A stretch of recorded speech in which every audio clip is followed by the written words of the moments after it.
Well, Damian, 24 hours from a return to the Parky Scarlets for you, and a start for you. You must be delighted. Yeah, it's been a long time coming, so I'm just glad to get on the pitch and hopefully we'll put in a good performance tomorrow. But it's nice to have my first full start against the team I left last year, so it's special in two ways really. I was going to say, coming up against your old club, you always want to do well, and that it's going to be a pretty special day for you in particular. Yeah. I mean, I've had a few games before the Scarlets against my old club, and it's always been a game that you put a lot of emphasis on. A game that you want to do well in. For whatever reason, so for me, it's like I said, it's sweet for two reasons. Bearing in mind it's my first start, and obviously being against the Scarlets, it's one I can't wait to get into. Really, I know Rob talks about it, but it's reward as well for you playing well in recent games. Yeah, I mean it's one of those things. I mean, bearing in mind the calibre of the squad we've got here, and the boys have been here a long time. I mean, Rob was very clear to me that it wouldn't be a case of just turning up and slotting in. There's boys here who have played really well all season in my position, so there's not a lot I could have done apart from just wait my turn really. It's full credit to them for their performances throughout the season. So it's nice to actually get a chance to try and emulate them, to be honest. At the moment, the boys are in fantastic form. 5 wins on the trot. It's an exciting place to be at the moment. It's a great club. It's a great place to be as well. And as you say, it's a good atmosphere. It's one of those places where you enjoy coming to work. Obviously, winning makes it that much more enjoyable. So hopefully we can keep that running and keep it being a nice place to come and work.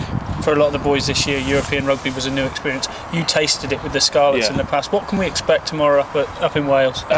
Scarlets, one of those clubs. They've got a bit of a tradition with the Heineken Cup. It's one of those competitions they like to target.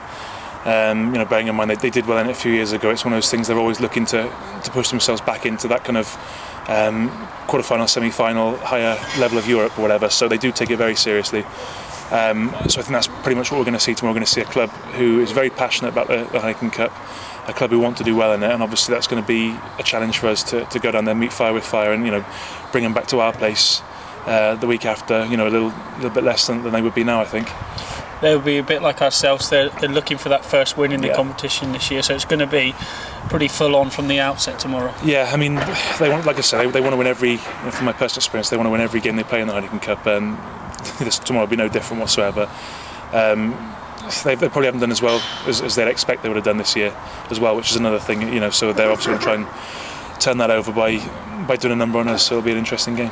Looking at the side there's threats right across the board. Not only do they have probably half the Welsh back division, but up front they like to drive the ball by the looks of it. Yeah, I think they've changed their style a little bit this year. I mean, they've brought in some big South Africans and in the boiler house and obviously in the front row as well. Everyone knows about their back line. The talent they've got there speaks for itself. But it seems they've kind of married their style up with a bit more of a driving attack this year as well. So the dangerous team. It's a team that I don't think any club in Europe can take lightly, really. Looking at our squad though for the weekend, it's equally exciting, and at the moment you can see the competition for places is really driving boys on in performances. Yes, it's one of those things. You look at the squad. It's a very settled squad. But then you also look at guys who haven't necessarily making the trip on tomorrow, and you can really see where the strength and depth is coming from. There's guys who've played really well the last few weeks, last few months as well, who maybe aren't coming down with us to Earth and Etley tomorrow. So it's one of those things. It's a great place to be in terms of competition at the moment.